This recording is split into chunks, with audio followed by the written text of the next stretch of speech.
May I request James to propose a vote of thanks? Thank you, Mohan.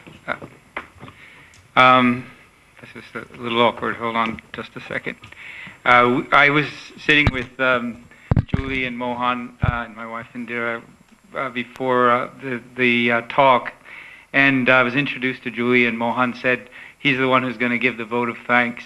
And I told Julie that you have to earn it.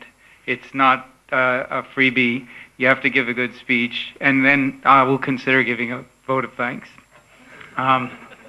So I was going to thank Julie, first of all, for not saying anything bad about Switzerland. And I was going to thank her for not saying anything bad about banks. But then those last questions there.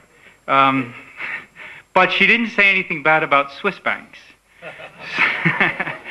And you all are aware that until recently, it appeared there was some dirty money in Swiss banks. And since the election, there doesn't seem to be any more.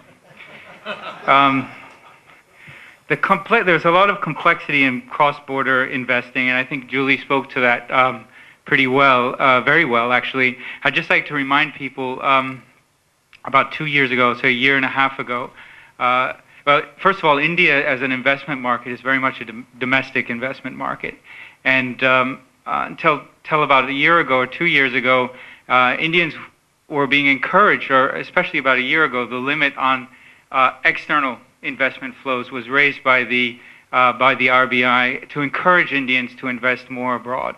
They don't want to, because the foreign markets were considered were far too expensive, and the risk-return ratio not attractive compared to the Indian market.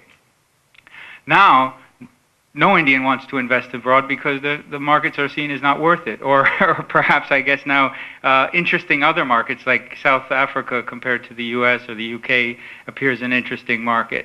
And that's a change that's occurred in about 12 months, that perception of risk-reward in different countries. Look at banking so from an Indian investment point of view, you invest abroad, you keep your money in a bank, right? Which one? Citibank? That was supposed to be going bankrupt about 3 months ago. Or RBS or Lloyd's, now government owned by the UK, right?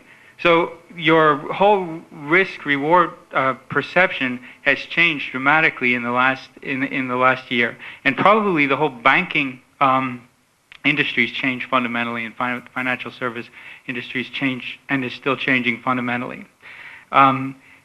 So I think, Julie, you did earn your vote of thanks, because I think you made it very clear how complicated and difficult cross-border investing is, and how well advised one is to seek professional and expert advice when doing so. So thanks a lot.